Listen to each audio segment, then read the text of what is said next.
AIMIM को ये हाँ, उसने यकीन दिलाया था उस वक्त कि साहब आगे दिनों में आप लोगों के बारे में हम लोग देखेंगे। तो जाहिर है कि मौका आ गया है, तो ये मौका है उनको अपने वादा को पूरा करने का। तो हम लोग उससे बात करके फिर आप लोगों को, तो क्या लगता है AIMIM आवास में अगर हैं, उस आवास में भी उनके रहने से कोई क़यामत बर्पा नहीं हो जाती है, या उनके उस आवास को छोड़ देने से भी क़यामत बर्पा नहीं हो जाती है। लेकिन चूंकि आपने नियम को तोड़कर दूसरों को रहने दिया है, तो इसके बारे में भी आपको सोचना चाहिए। बिहार में पर MLC का चुनाव होना है और क्या कुछ रणनीति AIMIM की बनाई जा रही है, जिस तरह से राज्यसभा चुनाव में अपने महागठबंधन के साथ इस वक्त क्या होगा? देखिए भाई, हम लोगों ने सेकुलरिज्म की हिफाजत के लिए और कम्युनल फोर्सेस को शिकस्त देने के लिए हमेशा कोशिश करते रहे हैं। यही हम लोगों का राजनीतिक पार्ट भी है और यही कार्यक्रम भी हमारा है। पिछले दिनों में जब ज़रूरत पड़ी कि साहब कोई सेकुलर विचारधारा के लोगों को साथ दिया जाए, हरचंद के हम लोगों ने गुजारिश की थी। जब तेजस्वी यादव साहब ने हमको न्योता दिया बात करने के लिए, तो उनसे बात हुई, तो हमने यही प्रस्ताव रखा कि साहब राज्यसभा में हमारे आदमी को जाने दीजिए, आगे हम आपके साथ हैं। तो फिर उनसे बात हुई तो उन्होंने कहा कि नहीं, अभी राज्यसभा में जाने दीजिए, आगामी दिनों में आपका देखा जाएगा। तो उन्होंने वादा किया है, तो ये वादा उनको निभाना चाहिए।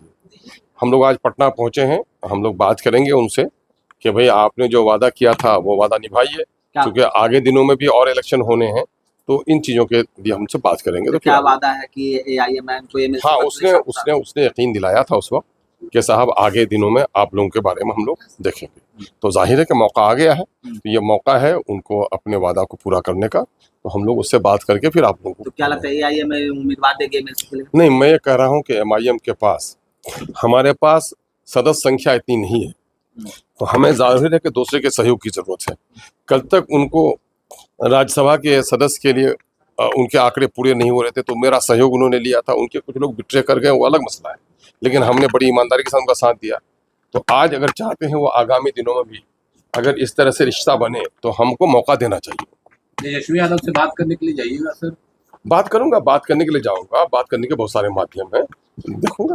अच्छा, बिहार में सर बंगले पर सियासत हो रहा है, राबड़ी आवास को खाली करने का आदेश दिया गया है, पर आरजेडी के नेता कह रहे हैं कि एनडीए में कई ऐसे नेता जो सांसद हो गए, बतौर वो सरकारी बंगले में किस हैसियत से रह रहे हैं भाई, केंद्र में मंत्री यहाँ पर भाला लिए हुए हैं। सवाल ये पैदा होता है कि देखिए, हम विकास की बात करते हैं, हम शांति की बात करते हैं, शब्द बड़े अच्छे हैं, लेकिन मैं आपको बता देता हूँ, जिस समाज में इंसाफ नहीं होगा, न्याय नहीं होगा, कानून नहीं चलेगा, राज नहीं होगा, वहाँ इंसाफ अमन कायम नहीं हो सकता है। मैं कहता हूँ ये किंगशिप नहीं है, राजतंत्र है, लोकतंत्र है। लोग आएंगे और जाएंगे, शक्ति जनता के हाथ में निहित है। तो जो नियम बने हैं, जो उस कानून पर सबको लागू होना चाहिए, है ना। इसलिए जो कानून बना, ये कानून बनना चाहिए। अगर कानून में है कि नहीं दूसरों को दिया जा सकता है, तो उनको भी दिया जाना चाहिए।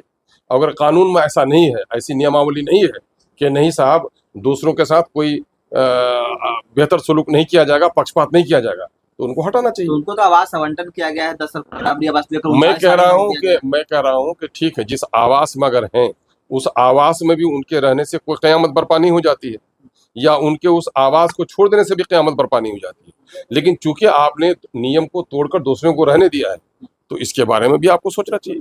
बिहार में मदरसों की जांच करवा रही है सरकार। ये कहा जा रहा है कि जो मदरसों को अनुदान मिलता है सरकार की तरफ से, उसकी जांच होगी। आप ये बात बताइए, तो department of education, minister of education, secretary of education, secretariat में इतना बड़ा अमला, और नीचे तक ब्लॉक लेवल पर ब्लॉक एजुकेशन ऑफिसर किस काम के लिए? इसी काम के लिए है कि पठन पाठन ठीक हो, हमारे बच्चे सही तौर पर पढ़े। तो ये जांच कोई नया मामला थोड़े है क्या? इसमें क्या वाबेला मचानी? जहां मदरसे का मामला आया, कुछ लोगों को खुजली हो जाती है। भाई मदरसे की भी जांच होनी चाहिए, स्कूल की भी, कॉलेज की भी। जो लोग बने जहां पर जाएं सही तौर पर। यहाँ विडंबना तो यही है कि बिहार में आज हम उन्माद में पड़े हुए हैं।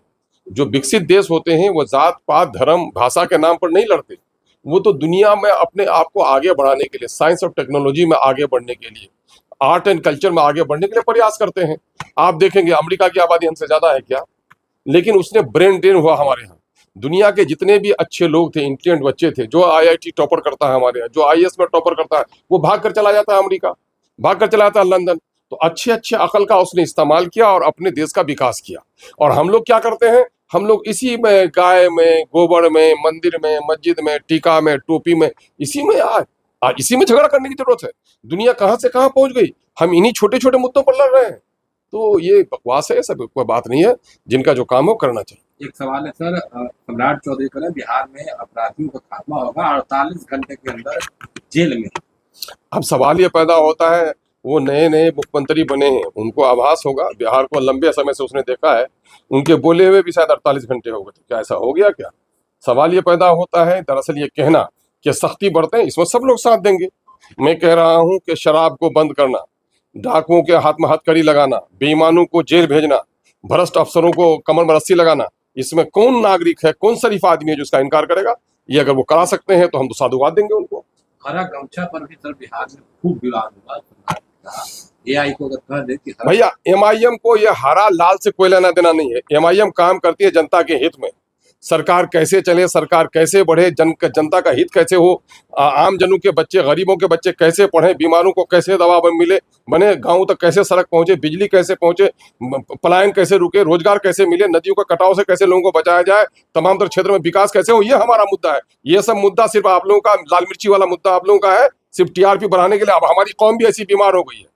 वो बीमार हो गई ना, जब किसी को अतरी की बीमारी हो जाती है तो उसको अमरूद के दाने अच्छे लगते हैं, उसको झालमुड़ी अच्छी लगती है ना। तो बीमार कौम की निशानी है कोई चटपटी खबरें सुनती है। और जो कौम तामीरी होती है, रचनात्मक होती है, जो कौम कंस्ट्रक्टिव होती है, तो वो कंस्ट्रक्शन। आप लोग पत्रकार लोग गए कॉलेज में, टीचर कितने हैं, बच्चे कितने हैं, रोजगार के बच्चे लाठी क्यों खा रहे हैं, कल कारखाने में क्या हमारे लोगों को रोजगार मिल पा रहा है, नदियों के कटाव का क्या हाल है? ये सब तो आप लोग करेंगे नहीं, बस पटना के ठंडे हवा में बैठ के रहेंगे, लाल मिर्ची वाली खबर बनाएंगे आप लोग।